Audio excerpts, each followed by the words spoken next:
it takes, and that's okay. 8th grade. Okay. All right, terrific. This is very helpful. College age 23. Excellent. Okay. So I'm thrilled to be here.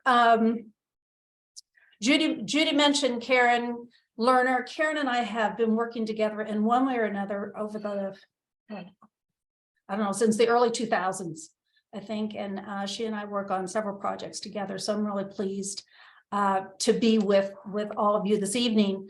Let me just share a little bit about who I am and why I do what I do and what is it that I do. I founded the College Blueprint over 20 years ago because I wanted a resource that would support families such as my own, because I had at the time 3, I still have 3, but at the time they were in high school, and my eldest was just beginning to look at colleges, and she was diagnosed with a learning difference. And consequently, there were not resources available in Orange County to really provide the support that we needed to try to figure this out. So I decided this had to be changed, and went back to UCLA, got my certificate in college planning, and started my practice to specifically focus on neurodivergent students. I did this. It was my second career. My first career was in hospital management. And I'm sorry, do we need to do something? No, I got it. Again, yeah, we'll monitor the people that take themselves off. Okay, thank you. So this is my second career, although I've been doing it for 20 years. Prior to this, I was in hospital management. And that came after I spent a couple of years working for the Vice President of Public Affairs at Cornell. But over the 20 years of doing this, I think I have even a better appreciation for students who are neurodivergent. And I really embrace these differences. I find these students just remarkable to work with. And they provide creative ideas and solutions for different types of issues, challenges, and problems. I mean, it's a student who sees, and this actually happened with me, a student who looks at the night sky from an airplane and looks at those twinkling lights and says, oh, it looks like the Christmas tree fell over and it's lying on its side. That's just not a perspective that you typically get when someone is looking at an airplane at twinkling bright lights. Another student told me, oh yeah, that's a picture. I showed him a picture of the night sky with a full moon in it. And he said, oh, that's the opening to the other side of the universe. Oh, I mean, I hadn't really thought about that. To me, it looked like a round circle in the sky, like you would expect a full moon to be. But for this particular student, he had a whole different perspective on what that was. And I think those are just some examples of the creative ideas and the creative thinking, the type of thinking that we really need, that really enhances our lives, that makes a difference in the world. And so that's why I do what I do. I love working with these students, and I would like to share information with you so that you are in the know of what you need to know as you're planning for higher education for your particular student.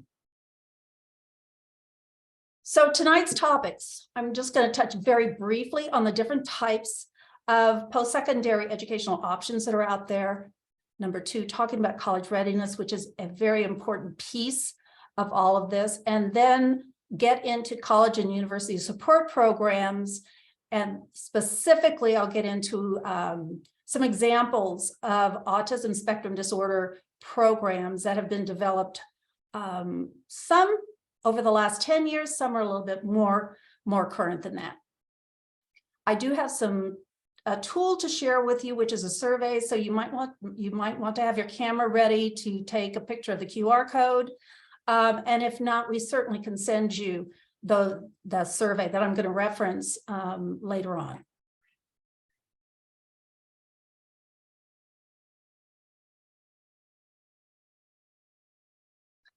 So there are a number of options available to students that are neurodivergent. Tonight, however, my comments are really going to focus on the four-year college path.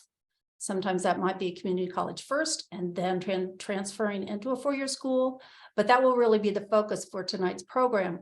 However, I think it's important to know that there are other options out there for students where a student can have a very meaningful career and generate a good income for a nice lifestyle and have a quality of life and be able to support a family. So I think one of the wonderful things that's happening in higher education now is that there are a lot of different ways to do this. And there's no specific timeline that a student has to follow in order to get to their career. I mean, as evidenced by our audience this evening, we have some college students who are in their 20s or early 30s. And that's okay, because that's when the time is right for that particular student. So there are lots of different ways to do that. So keep an open mind, and perhaps another time we can talk a little bit about those other options beyond the traditional college route. What's most important is that we find a place for our students where they are truly going to thrive. And some of them are going to thrive in a traditional college. Others are going to thrive with more of a hands-on experience that they might get at a technical college. So it's very individualized. So I think hang on just one second here. Let me get to the right screen. Okay. Sorry, there we go. Okay, so getting ready for college. Let's talk a little bit about college readiness, because as I mentioned earlier, it is a complicated environment. And there is nothing on a college application that really asks or evaluates if a student is truly ready for college.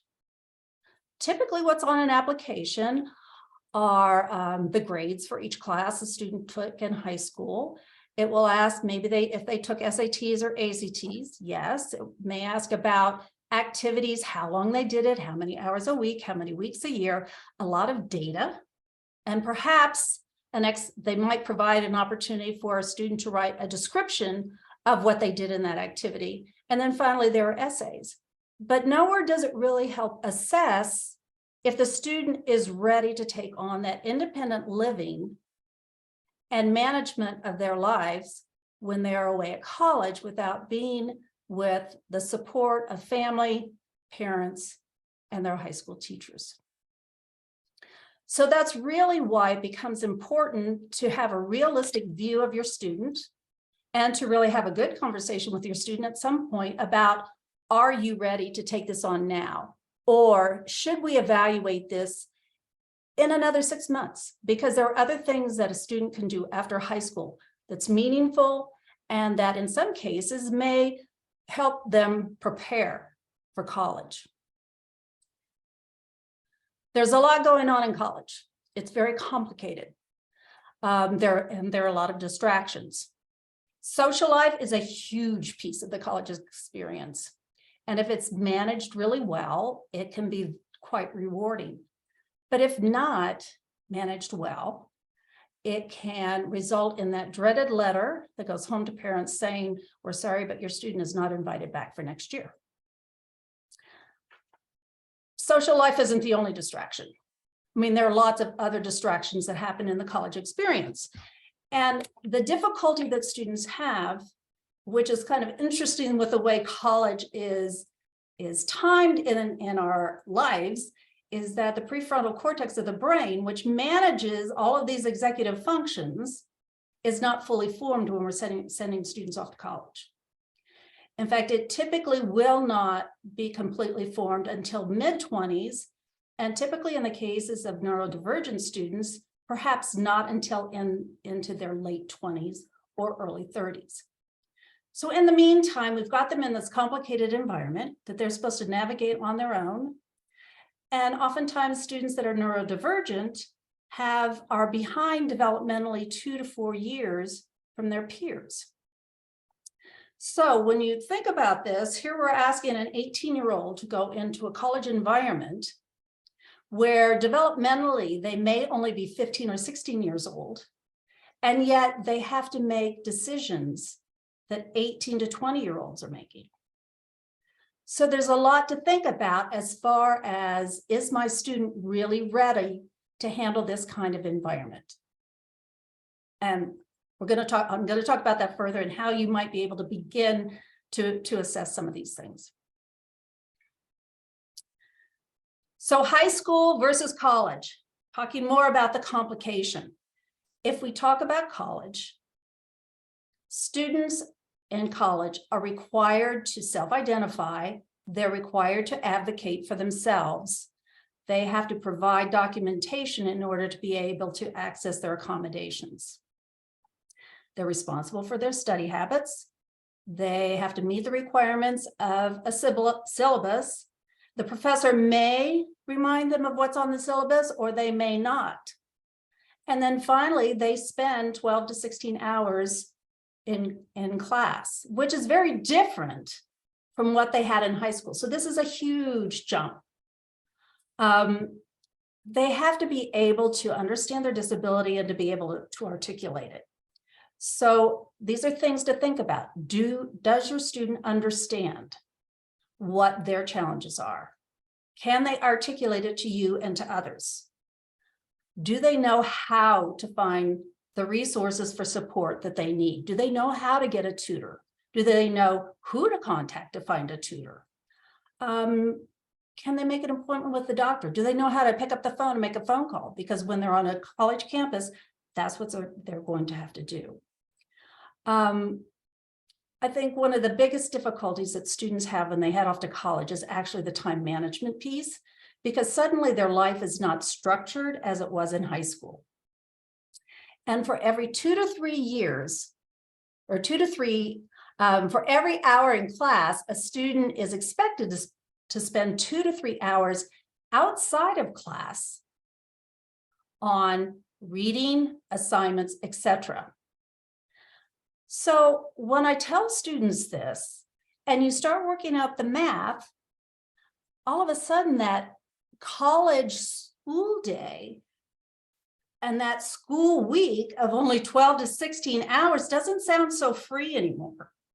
Because in essence, what you're looking at is a situation where a student has 36 to 40 hours that they should be spending either in class or on the work that's required for that class. And oftentimes this is this reaction that I get because they don't understand how much they have to manage on their own outside of that classroom.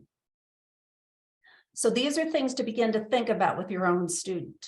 And I'm going to share with you some things that are open and available to students on the college campus that can help your student if they are not all completely ready to manage all of that on their own. Karen and I developed a college readiness survey for academic skills that you might find helpful. And that's why I have the QR code here. So you might scan that and take the survey. I suggest you give it to your student, let your student take it, and I think you should take it and then compare the results and then have a conversation about the differences in the answers. The purpose of the survey is not really to determine whether or not a student is ready to jump off to college. It's really to help identify those areas that a student should focus on during this time that they are still at home, and have the benefit of your guidance to help them develop those skills. I think the more that you talk about it and your student becomes aware of it, the more likely you are of having success while your student's still in high school and then transferring those skills that they've developed when they get onto the college campus. So, college and university support, what is there? For most neurotypical students heading off to college, a college list typically will revolve around the majors. Does the college offer the majors that the student is interested in? Is the student academically competitive for that school? Do they have a high probability of being successful? The location, the weather, California students that are coming from the southern part of the United States have a tendency to be what I call weather sensitive individuals, which is understandable.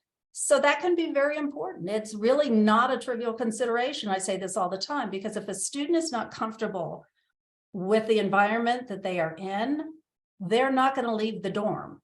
If they don't leave the dorm, they're not going to get to class. If they don't get to class, they're not going to pass. And if they don't pass, they're going to end up back home. So let's acknowledge it and understand that some students have very strong feelings about the types of weather and environment they want to be in. Other students concerned about study abroad, the size of the campus, the size of the student body. Are they, is it a liberal or conservative campus? What is the teaching style of the professors? All of these things are really important. We work on these things with our students when we're developing a college list. However, there are other considerations for students that are neurodivergent. They need to think about the type of environment. Is this really an environment where I am comfortable? Is it too frenetic? Does it have too much stimulation in it for me to be able to feel comfortable? Or maybe it's too quiet. That has to do with their personality as well as their sensitivity to a lot of different stressors and etc. What type of learner are they? Students that are neurodivergent have a tendency to be very emotional learners. So connection with teachers, professors, etc. will end up being very, very important. The other major consideration is what support is available for my student on that campus. We have 3,000 colleges in the United States. We have so many variations of services that are available to help neurodivergent students. And I will say that over the last 10 years, I've seen the support programs and support services for students on the spectrum skyrocket. So this is a great thing. This is a great thing. So they're changing every single year as they add more and more programs to support students like ours. So when a student gets to college, there are different laws that apply. And the reason why I bring this up is because it's going to affect the accommodations and the process that you have to use in order to get the supports that you're looking for your student.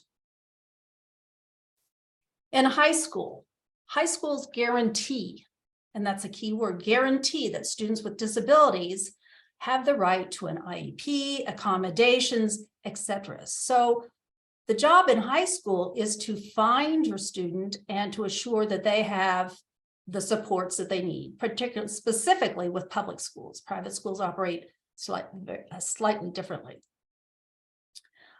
IEPs can include accommodations as well as testing modifications. And finally, with FERPA, parents have the right to access their students' educational records. You as a parent have a right to all of the information. It cannot be withheld from you. So remember, high school, there's a guarantee. Okay? For college, colleges are only required to make accommodations accessible. They don't have to guarantee them, but as long as they're receiving any kind of federal funding, they have to provide accommodations for students with disabilities or neurodivergent students. So the key word here is accessible. That means it is up to the student to go into disability services and ask them for the accommodations. Okay, that's number one. Colleges are only required to make reasonable accommodations, and they determine what reasonable is. And they are to provide those accommodations which allow the student to participate in college. So just because your student had an accommodation in high school does not necessarily guarantee they will have that same accommodation in college. That's the college's determination. So they will look for documentation to make that determination. I will say they've become a little bit more lenient with what they're requiring for the documentation. 5 years ago, 8 years ago, they absolutely had to have new testing done every, in most cases, 3 years. In some cases, it could be 5 years old. So students that had been diagnosed very early and had not repeated the testing, they had to go back and redo all the testing using adult scales. So now they've become a little bit more lenient. It has a completely, there's a government action, et cetera. I mean, I think it's in the works here, but it hasn't completely been mandated across all colleges that IEPs or ILPs, things of that nature, could possibly be used to grant those accommodations. So stay tuned on that one. I already mentioned this one. And then the final one is the right to the records. Once a student turns 18, the rights to the records is transferred to the student. That means as a parent, you no longer have a right to see any records of your student. You just get the bill. That's it. It's hard to understand that, but that's the way the system is set up. So that means that if your student is on academic probation, you may not know it. If there's a disciplinary issue, you may not know it. The only way you can find these things out is if your student signs a FERPA waiver prior to heading off to college. So that's something to take note of for those of you, particularly those that are getting close to heading off to college, is make sure you have a FERPA waiver signed so that you can communicate with the college about your student's situation. So remember, here is a key difference, is colleges only have to make those accommodations and supports accessible. The student is going to have to advocate to get those accommodations. So the shocking statistics. This is a positive. 94% of students with learning differences receive accommodations in high school. Yay.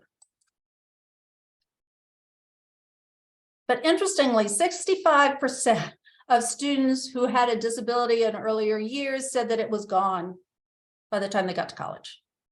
Well, as we all know, it doesn't go away. This is something, this is part of who we are. This is part of who your student is. It does not go away just because a student goes to college, which, as we all know, is a much more complicated and challenging environment. Only 17% of students, and this is nationwide, received accommodations in higher education, 17%. So it went from 94% in high school to 17% in college. And only 56% of students, neurodivergent students, utilized any type of support in college. That means the tutoring centers that are open to all students, the math centers, the writing centers, etc. Only half used any type of support. So the reason I'm bringing this up is so that when your student is in college, be proactive with your student and go into disability services and start that process of getting the accommodations for your student to use while they're there. And then constantly reinforce how important it is for your student to actually use them. To me, this is the type of statistic that is absolutely shocking. And that is, if your student is in a college preparation type high school curriculum, and they get youth support services and their accommodations in college, they are 7 times more likely to complete college than those who didn't. That is huge. And what you see on the screen here, distraction-reduced testing, coaching for learning strategies, study skills assistance, and regular use of the Learning Center support, those are the 4 most important accommodations for a student to use. And our goal is to have our students graduate within 4, maybe 5 years at the most.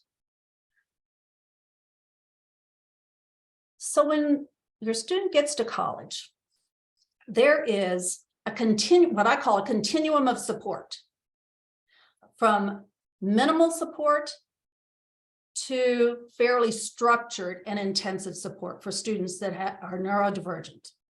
Okay. So it's important for you to begin to think about what is it that your student needs to be successful. So if your student needs minimum support in high school, they're probably going to need college support that's somewhat basic. If they are using a very structured program where they're meeting with learning specialists on a regular basis, they go into a special class, a study skills class, or a class to do homework, where they're getting a maximum support, and they're probably still going to need that in college, as we know, then they're going to need a comprehensive program. And I'm going to show you what that means. And there's everything in between. So this is what I mean by there's a continuum of support, from basic services to expanded services to comprehensive services, depending on the need of your student and depending on the college and their desire to provide a depth of programs to provide those accommodations. And that's the college's choice. It's not mandated by the government. All they have to do is provide very basic services on their campus.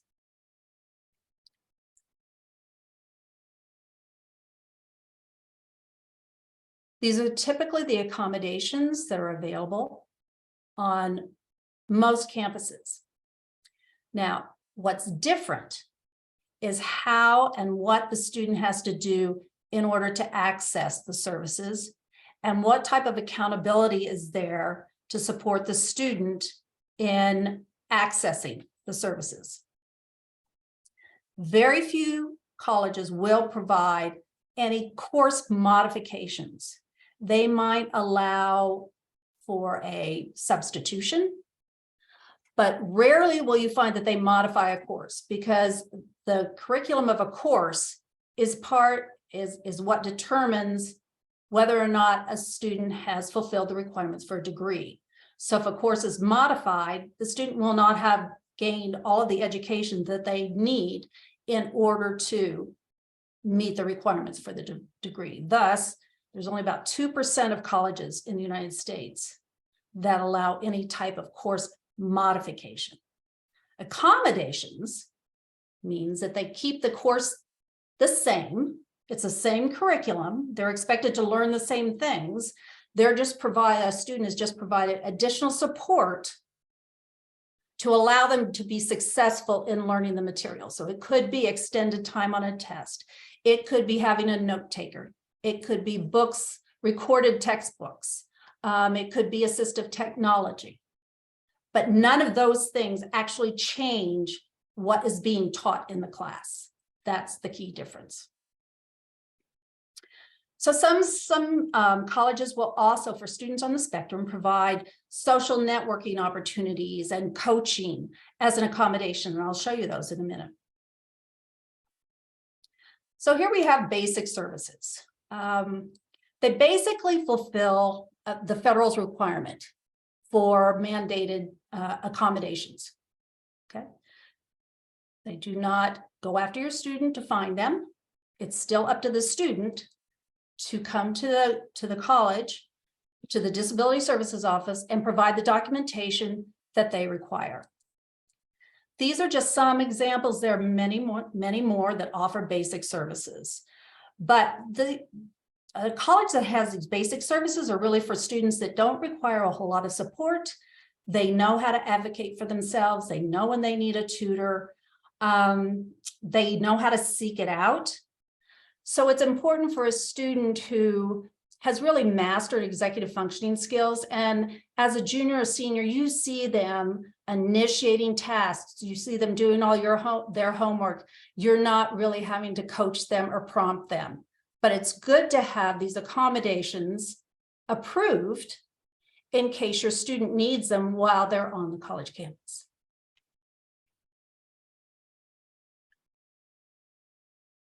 Expanded services. They go beyond those federal requirements. So they offer a little bit more than what you would see in basic services. They may have, for example, ASU, they have 8 consultants in their program. All of them are professionals. None of them are undergraduate students serving as peer mentors. The student can schedule a weekly meeting if they want to. Actually ASU has a summer bridge program, and they have a mentoring program. The next one, go to Oregon. Oregon has the Accessibility Education Center. There are several advisors. They all have some type of special credential or counseling. They describe their service as a student-driven service. And to me, that's key, because that's telling me they really expect the student to be the one initiating everything and coming to them when they need help. They can get regular meetings with a learning specialist, but it's still up to your student to access that. So these are good. A student or a college that has expanded services are really good for those students that might have had a little bit of difficulty in high school. They use their accommodations, they need their accommodations, and they might need a little bit more pushing in order to get things done.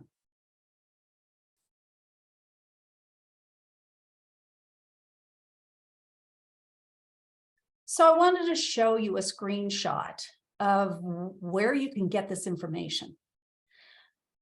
Every college will have websites with pages dedicated to disability services, and that's where you can begin to find the information that you need on what are these accommodations that I can get on this campus, what's the procedure for getting them approved, how often can they meet with a learning specialist if they need one.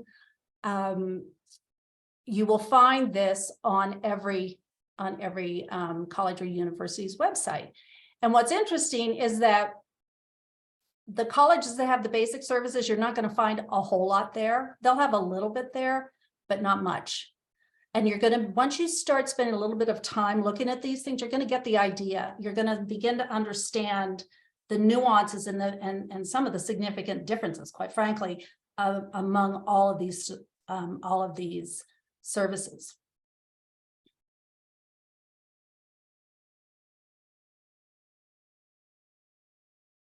So here you can see that University of Oregon has all of these accommodations listed for you. So they make it pretty easy to find out how they function and how they can support your student. Long Beach State, Cal State Long Beach is another school that has what I would put in that expanded services. In fact, they've got quite a few services there. The Life Project is the one that is specifically for students that are on the spectrum.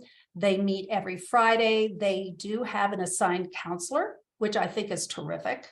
The counselors are typically graduate students or professionals. They also, at Cal State Long Beach, you may get some special consideration for admission. Cal State Long Beach is not easy to get into. And they do integrate their program with the admissions office for review of the applications. You won't find that everywhere. So to me, that's a huge benefit, because it also tells me that they understand the differences and that a student can be very successful on the campus when given the right support. So comprehensive services. These are really the most comprehensive of all. There is oftentimes a fee and a formal application. Typically, it's a structured environment. So there are weekly meetings with a learning specialist. There's typically tutoring provided. There's assistive technology labs available, workshops, study skills classes. And the student progress, grades, etc., are monitored on a regular basis. So this is ideal for those students who have needed that sort of thing in high school and still will need it on the college campus. So It's for those students that have had difficulty with their executive functioning skills, have difficulty staying on top of all of their assignments and turning them in on time, students that have difficulty studying for tests and have difficulty with advocating for themselves. They just haven't developed that skill set yet. And a lot of it is because their brain is still under development as well. So until their brain can completely provide the support that the student needs and is capable of, we have to provide these external supports until they catch up and until they learn how to use these skills. And that's really what a comprehensive service does. I'll tell you in a little bit more about Bellevue. I think it's fascinating. So that's one that I want to show you a little bit about. Marist College is in New York, beautiful college that has a comprehensive program. A lot of people know about the SALT program at the University of Arizona. And then there's also the Learning Effectiveness program at the University of Denver. So for example, here are the applications for University of Denver and for Marist University. And you can see that, so this is in addition to the college application. So it's a dual process. They want to know, how does your learning disability affect you in school? What specialists did you work with and for how long? How can the Learning Effectiveness program help you? So to answer that question, your student needs to understand what the Learning Effectiveness program offers to know whether or not this is something that will benefit them. What skills do you think you will need help with during your college journey? So these are insightful questions and reasons why it's so important as a family to have these conversations. Marist, did you receive private tutoring? Did you receive special ed services? Describe your disability and how it currently affects your academic work, and so on. So in addition to an application, there are fees. Typically, in most cases, there are fees. Every now and then there's an exception. But this is just a screenshot of the Learning Effectiveness program at the University of Denver, which shows you what their fees are for 2022 to 23. They are on a quarter system there, so it's $1,500 a quarter. Once a student signs up, it does not mean that they have to continue for all 4 years of college. They can decide that they might want to, that they've already developed the skills, maybe by sophomore year, and they're ready to do it on their own. Or they may decide, you know what, I still need this for my sophomore year too. So it's something that every student is going to mature and develop at a different pace. So again, it's knowing what is it that helps my student become successful, and what is it that they're going to need when they're on a college campus. There are a number of things to consider. Some of them are, what's the breadth of the services that are offered at that school? Are there regular scheduled meetings? Is there assistive technology? Are there skill building classes for my student? Is there tutoring? Are there course waivers or substitutions? And by a substitution, I mean for a degree requirement. For example, a lot of colleges will require a foreign language. Well, for some neurodivergent students, foreign languages can be extremely difficult. So they might allow, instead of taking a foreign language, maybe they take a course on French culture. That way they're learning about France without having to take a French language course. That's just an example. When we're looking at other programs that are specialized for students on the spectrum, these are some of the things that I would encourage you to look for. Where something that's going to provide your student with social skills workshops, job coaching, internship coaching, summer transition programs, life skills. How do we manage our life living in a dorm? We know that students on the spectrum typically will have challenges with language and communication skills or social skills, or sometimes behavior, and sometimes all three of those. So again, it's identifying what you think your student needs, and then we start comparing And we're looking for the intersection of a Venn diagram. So if we look at Oregon, this shows you an example of their social connectedness group. This is, again, remember, they were kind of in that expanded services. So it's not super detailed what they do, and it's not super structured, but it's peer-directed social group for people that are on the spectrum. And they talk about topics that are of interest to the students. It could be about self-advocacy, how to handle dating, how to make friends, things like that. But again, it's a peer-directed group. An example of a summer program. Long Beach State was actually one of the earlier ones to start something to support students on the spectrum. And they founded this program in 2009. There is no fee for their services at Cal State Long Beach. Students learn how to navigate the campus during the summer program. They learn other executive functioning skills. They begin to make some connections with friends, which is extremely helpful for them. They start learning strategies, perspective taking, how to understand other people's perspectives, learning how to change your behavior and how to read somebody else's reaction to your behavior, friendships, things that can be stressors for students that are on the spectrum. These are the types of things you want to look for if that is a particular challenge for your student.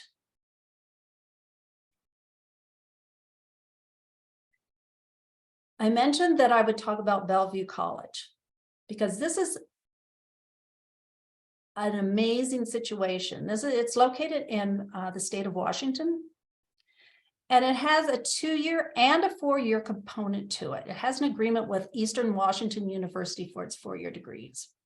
It also has a dorm. So this school has courses that they offer for students that are neurodivergent. So for the first year, personal strengths for college and career focus, skills for navigating college and career, executive functioning in the workplace, self and community advocacy. They have one course to take each term. Second year, interpersonal communication course. In the winter, who am I and where am I going? Spring, connecting with the community, and then they have an optional third year. I've never seen a college yet that has this kind of structure built into the curriculum of the college. So they take these courses side by side while they're taking their academic courses, and they can earn credits for these. So it's very unique. They are really coming up as being a kind of a game changer, in my mind, on how we really could provide meaningful and effective support for students that are on the spectrum. There are other schools that offer an awful lot of support for students, and I just wanted to give you a breadth of different options that are out there. And again, this is not an exhaustive list at all. Drexel University is located in Philadelphia.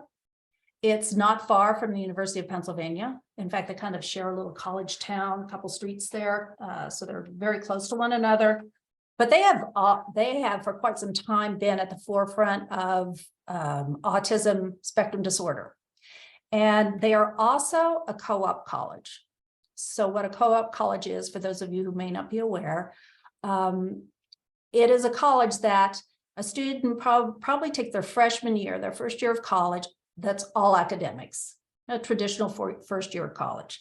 Second year, they may have one semester in the classroom. The second semester will be working in an internship, and typically they're paid. So in an internship that is related to their major.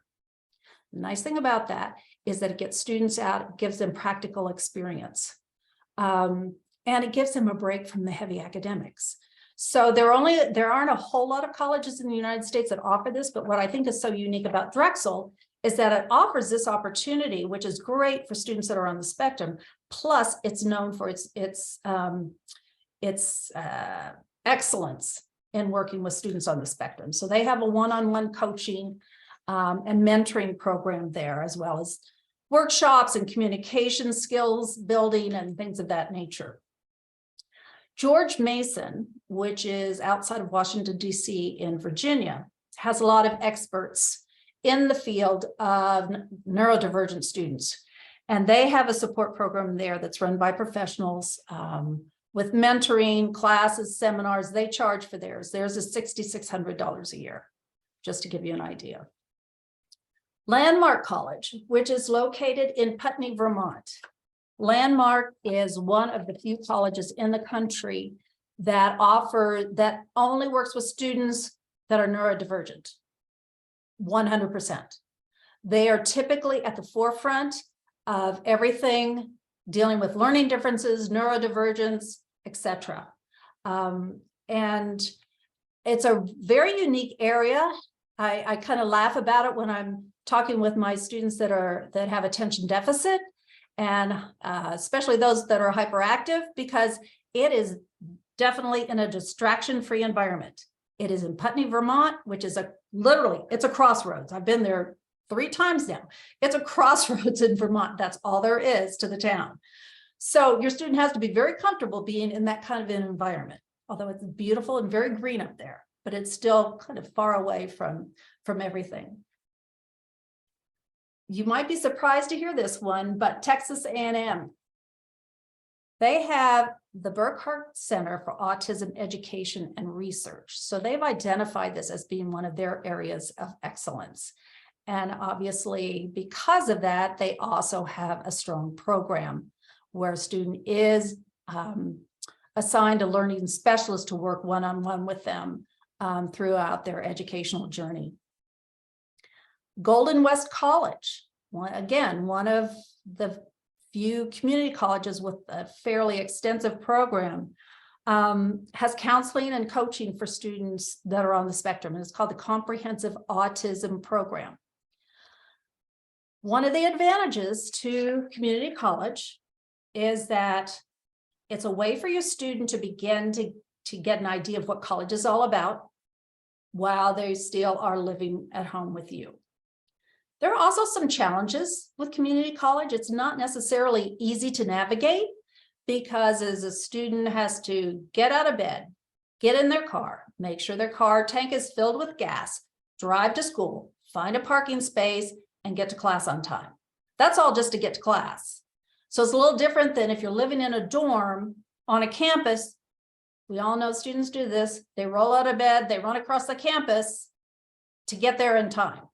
And maybe they got up 5 minutes prior. So it's a different type of experience, but it may be one that is a good fit for your student to take that initial step to college before they are ready for the full immersion. And then I think the other one that really impressed me recently is one up in the East Bay. It's Cal State East Bay. Again, it's going to be a bigger school, but they have a lab for students that are on the spectrum, and it's called the College Link program. So when a student is not in class, they then go to their lab where they work with academic coaches, they get their work done. They also have independent living coaches that can go and visit them in the dorm, see how they're doing, give them some ideas about how to manage their laundry. What do they do about food, hygiene, all of the living type arrangements and living skills that students need when they go to college. That when they do, there is a fee for that. And it's interesting because they have different levels within this program. So depending on the level of intensity that your student needs, that dictates the price that you'll have to pay, but it ranges from about $4,500 to $9,000 a year, depending on the intensity of the program. So those are just some examples of other schools and the variance that can exist out there. So it's not an easy task necessarily to just say off bat, oh, they have a good program, they have a good program. It's more because each one is determined by what's going to be the right program for your specific student. If you look at this, this is a very recent report that came out. There's always this controversy, and I get asked this a lot about the names of the school and what does it matter. And there are a lot of people think that, oh, the name of the school really makes a difference when it comes time for my student to get a job. But actually, in this survey that was done by the National Association of Colleges and Employers, you can see where the school that was attended is way down here at the bottom of the list. What matters was, have they completed an internship with that particular employer? Or number two, have they had internship experience in the industry? Then it gets to major, and then it gets down to some other things. To me, it just reinforces the importance of internships and looking for that opportunity, maybe even a co-op program like I mentioned at Drexel for your student, where they can get those internship opportunities throughout their college years.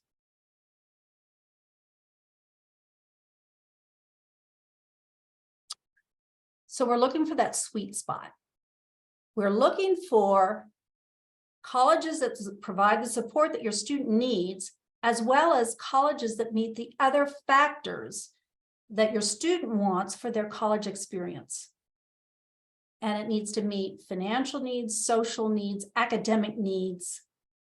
And then it's really that part where they converge. That's the key list of colleges for your student. So begin transition planning now. I think this is one thing that is supposed to start quite early. In a lot of cases, it's not happening at all, and it needs to be happening. I love to see students start working on these things as early as 9th grade, if not 8th grade or 7th grade. Begin to developing those skills. Your student should be actively participating in the IEP or your 504 meetings, or ILP if you're in a private school. That's a great way for them to develop their advocacy skills. Assess their ability to manage their life on their own. What are their living skills like? And help them develop those skills while they're still home under your umbrella. You could have them take a dual enrollment course. This is a great way for a student to begin to experience what a college class is like. So your local community college, whether they offer the class on your high school campus, or if your student has to go to the community college class, or perhaps it's online. It's a great way for students that are capable of handling those academics to begin to take that first step into college, a college course. Assess your students' academic readiness. And again, if they're not 100% ready, that's okay. It begins to identify, if you use our readiness survey, that's going to help you begin to identify those areas to work on with your student while they're still at home and help them develop that skill set. But then you can look for colleges that are going to provide that program or that support that your student specifically needs in order to be successful. And then the last thing I would say is visit colleges. And when you go to visit colleges, go to the Disability Services Office, and they will be very happy to meet with you. I have never had any of my students, any of my families have never had any difficulty setting up an appointment and going in and visiting and talk to them about their services. Get a feel for what they have going on. Get a sense of the students that are using the services. How busy is it, et cetera. We could go into a whole nother presentation on that one. But we want to find something where your student is going to thrive, not just survive, where they're going to thrive. If they are happy and they're finding the support that they need, they're going to do well on the college campus. So I would love to share more with you, but I'm going to stop there because I know I've been talking a long time. And just, this is how you could get a hold of us. But if you have questions, please type them into the chat. While you're doing that, I just wanted to mention that we are offering a boot camp this summer. We were asked to do this by a couple schools, and it's really to help students develop their executive functioning skills. So if you're interested, take a picture of the QR code. We can give you more information. But it really is to help students begin to build those skills that they're going to need when they head off to college. And then finally, you'll find in your packet, there's a list of resources. One of the ones I want to point out to you is the fourth one down, the college autism spectrum. It sorts out programs by state. So you'll find the college, the program, and what they offer. So it's a quick way to kind of get a sense of what's available all throughout the United States. Okay. So you should open it up for questions. Hi, Jan. Jan, just wanted to make everyone feel calm that those items, the last with the links and all that, is in the PDF that you sent to me earlier today, that the link is in the chat, and that'll be also sent along with the recorded presentation in the next day or two. So they should have access to all that information, but there already are a lot of questions in the chat for you. Okay. So why don't I stop sharing? There we go. All right, so shall I just start at the top, Judy? yeah, I think it starts kind of with Roseanne. Some of these you kind of covered in the session, but her first question is, which colleges provide weekly tutoring for all subjects and heavy support? So this is kind of your extended or expanded. Yeah, that's the those are those comprehensive services.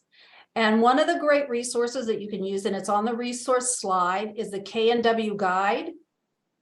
And it breaks down support programs for about 300, 400 colleges all across the United States. And it will indicate which ones are at those various different levels. So if you want that, if your student needs that type of regular tutoring, you are definitely looking for a comprehensive structured program.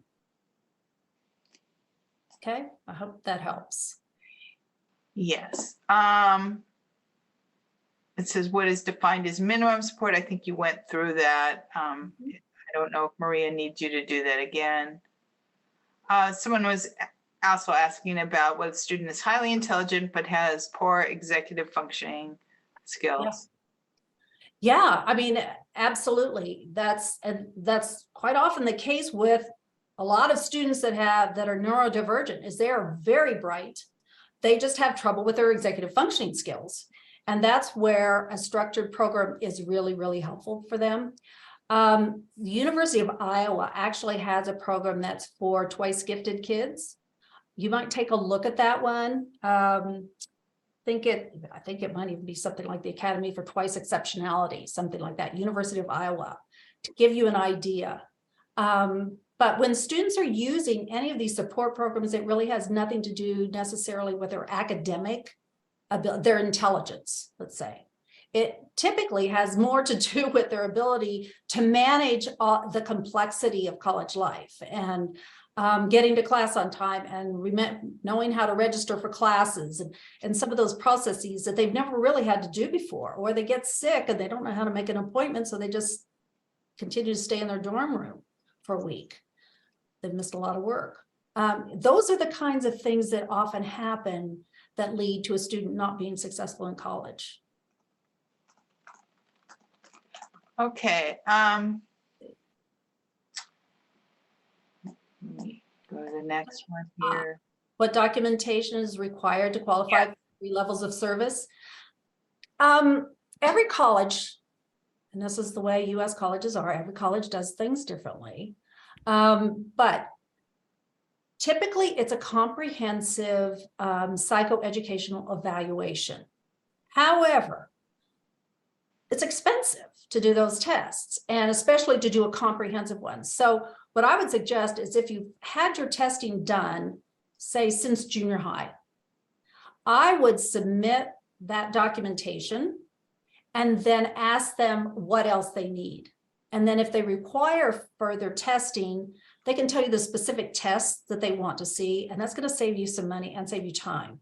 And then you can go to your psychologist or whomever has done your testing in the past and say, I just need to have these repeated.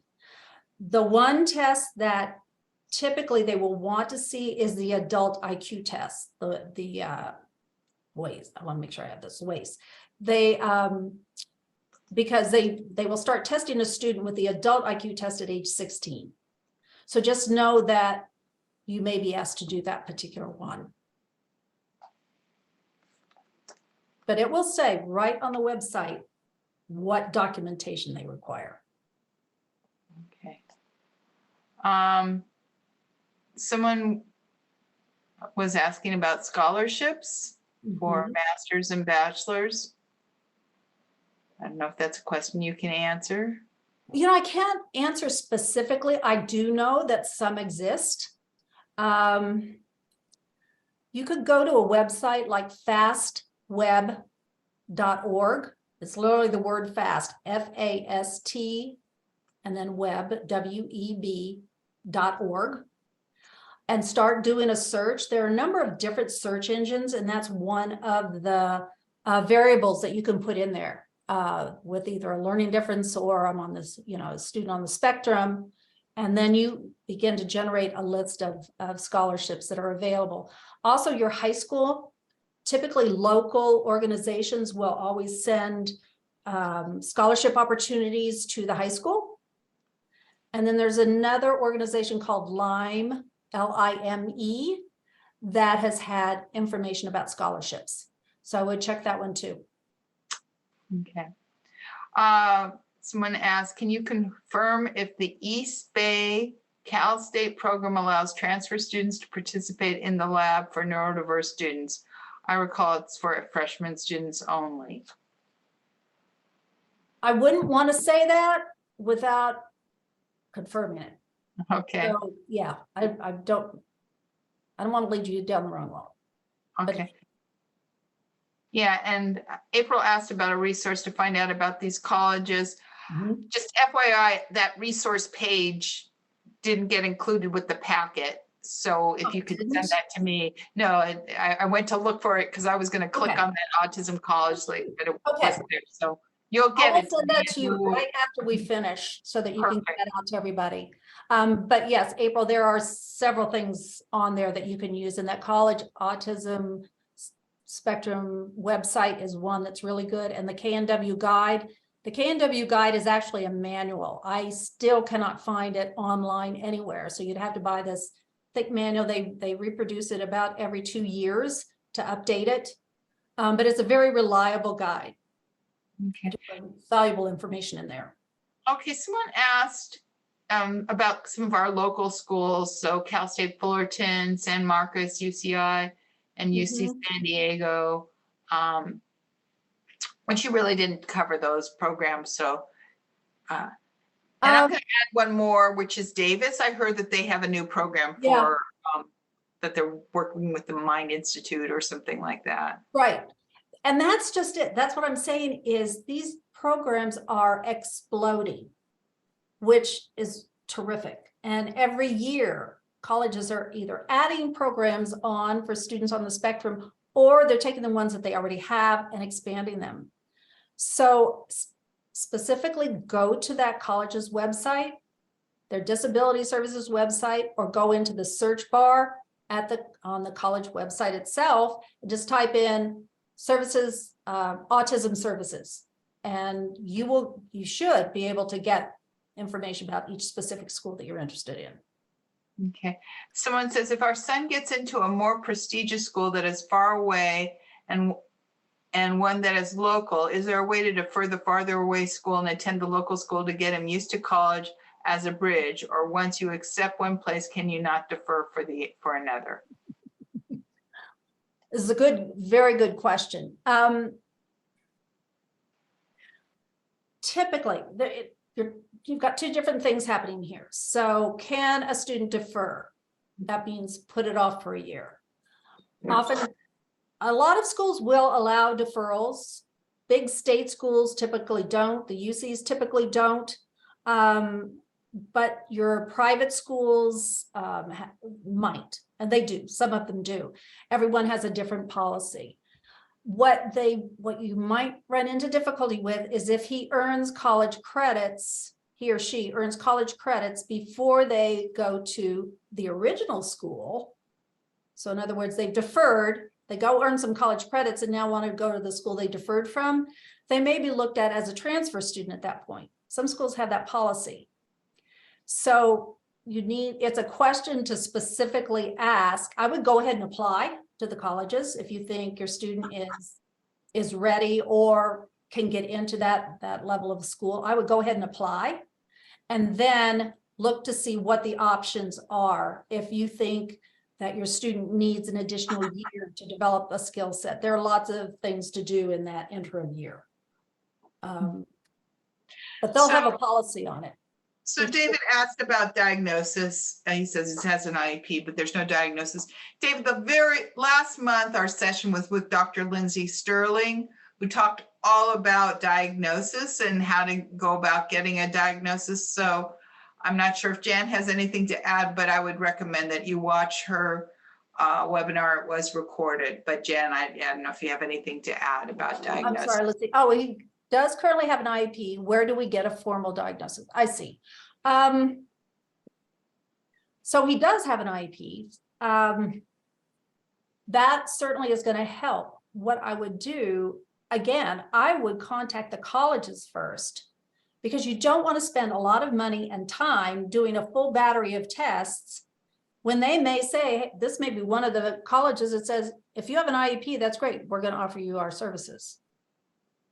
There are some colleges that are doing it now. And there's I referenced this earlier, the RISE Act is, to my knowledge, and the last time I've checked on it, it still hasn't gone through completely, which is a law that would make this much easier for students to get their support in college and get all of their accommodations by just accepting an IEP or an ILP or a 504 plan, as opposed to making you go back and redo the documentation. So before you spend that money, et cetera, seriously, I would look at some of the schools that you're interested in, see what their documentation requirements are first, and see if they'll just accept your IEP. I hope that helps. And I also put in a link to Lindsay's presentation. Just so you know, everybody, you can go to our website, go to the resources page, and to the left are 3 different links. One of them is to the recorded videos and the presentation slides, and the presentation recordings are all available there. Any other questions for Jan?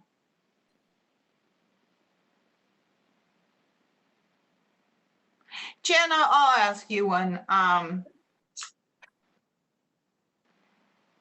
What should someone starts in college and it doesn't work out? What should they do at some point? That they're either burning out or it just doesn't seem to be working. What do you recommend at that point in time? Mm-hmm. That it's interesting that you bring that up, and I'm glad that you did. I just did a panel for UCI, I interviewed a psychiatrist, therapist, marriage and family therapist, etc., on mental health. And one of the questions was, what do we do if we suspect our student is having difficulty while they're on campus? Again, let me just reiterate the importance of getting that FERPA waiver signed, and staying in regular communication with your student. If your student, I call this going underground. If you're having trouble reaching your student when they're at college, you're texting, you're calling, and you're not getting anything back, that is a huge red flag, and you need to know what's going on. I think students can get a withdrawal, a medical withdrawal, and sometimes these situations will warrant that. And I would recommend doing that and helping the student get the services that they need in order to get really healthy again. And either some of them will choose to go back to the original college, because now that they've experienced it, they took a step back, they came home. Okay, I'm ready now. And then they go and they're very, very successful. Other students want a clean start someplace else. But I think it's important to know, and I think a lot of people don't know this, is that you can get a withdrawal, a medical withdrawal, which is very important, because then you don't have poor grades for that semester or that term.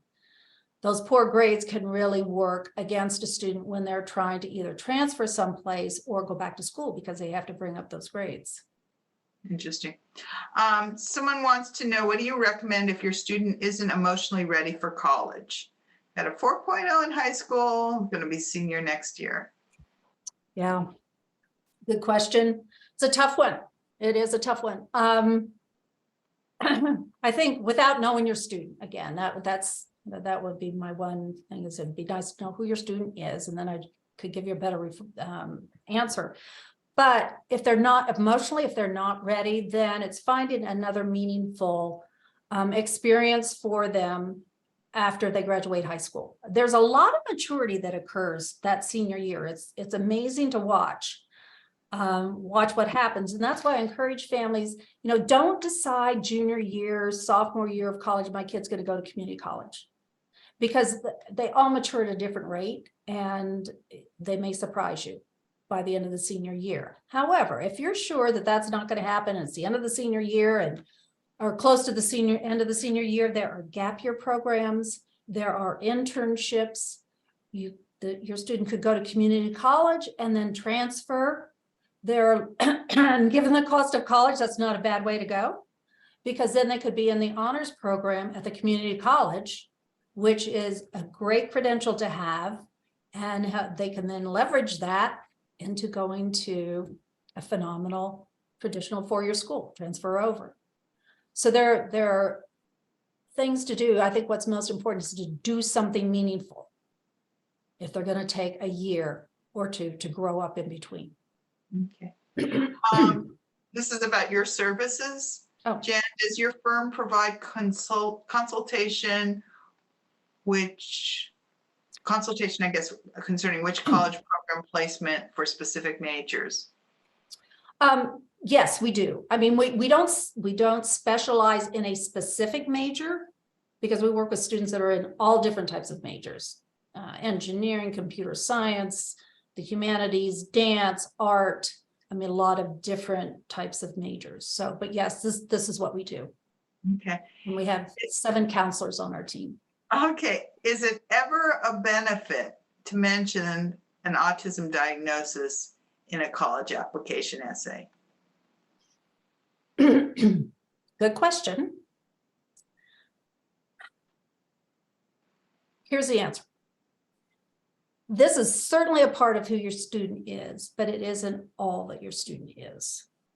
And so I think and this is really based on a lot of years of doing this and sitting in on meetings with admissions officers and deans of admission, et cetera. They don't want to hear about a diagnosis that is used as a crutch. What they want to hear about is a diagnosis and how your student learned to work with that and become successful despite it. It shouldn't be the whole essay of an application, because as I said, there's more to your student than just having a diagnosis. So there, on the common application, for example, there is a way, there's a small essay that you can write, anything about something like anything that you want us to know about your academic background or anything else that's not mentioned in the application. So that really opens it up for everything. That's where I like to see students write a little something about that. I was diagnosed when I was in 8th grade and I struggled a little for a couple of years, but then here's what I did, and look at how my grades improved because now I know how I can be successful. Okay. Something like, or I learned how to make friends. I learned how to socialize. I learned how, it was really difficult for me, but by doing X, Y, and Z, this is what I accomplished. So it depends. You don't want it to be the only essay, but if you have the opportunity for a couple essays in an application, some colleges do allow that. You could use one about being autistic and all the others on something else, one of your interests that you have. Someone wanted to know if you knew anything about Life College in Irvine. About what? It's a program called Life College. Life College. No, I don't. I'm sorry. I don't. Okay.